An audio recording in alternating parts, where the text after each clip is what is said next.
जब जब आवेला सवनवा सावनमा बड़ा नीक लागे हो।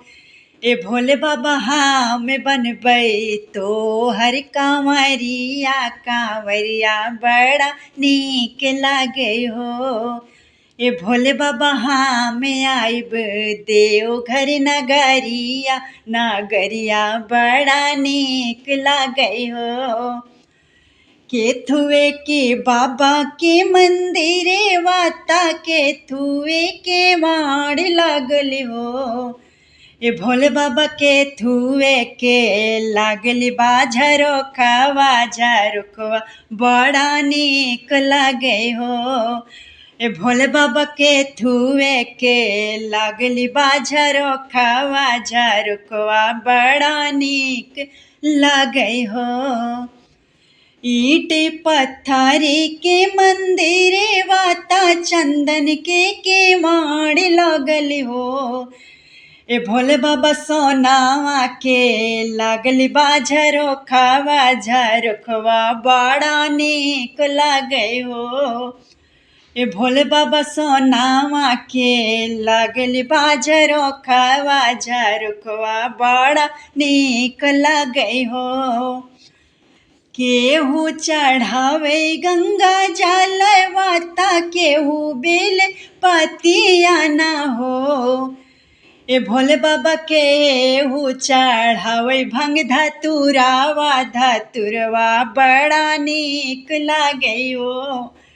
ए भोले बाबा केहू चढ़ावे भंग धतुरावा धतुरवा बड़ा नीक लागे हो। कांवरिया चढ़ावे गंगा जल वाता मालिन बेल पतिया न हो। ए भोले बाबा हम ही चढ़ौनी भंग धतुरावा धतुरवा बड़ा नीक लागे हो। ए भोले बाबा हम ही चढ़ौनी भंग धतुरावा धतुरवा बड़ा नीक लागे हो। केहू मांगे लायन धनवा ता केहू पाँच पुतवा न हो। ए भोले बाबा केहू मांगे लाय अमर सिंघोरावा सिंघोरवा बड़ा नीक लागे हो।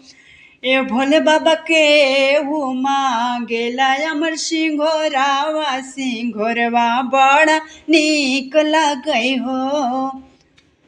कांवरिया मांगे लायन धनवा ता मालिन पाँच पुतवा न हो। ए भोले बाबा हम ना मांगिला अमर सिंघोरावा सिंघोरवा बड़ा नीक लागे हो। ए भोले बाबा हम ना मांगिला अमर सुहागवा सुहागवा बड़ा नीक लागे हो। ए भोले बाबा बनल रहे घर परिवार वाया चरवाई है भी।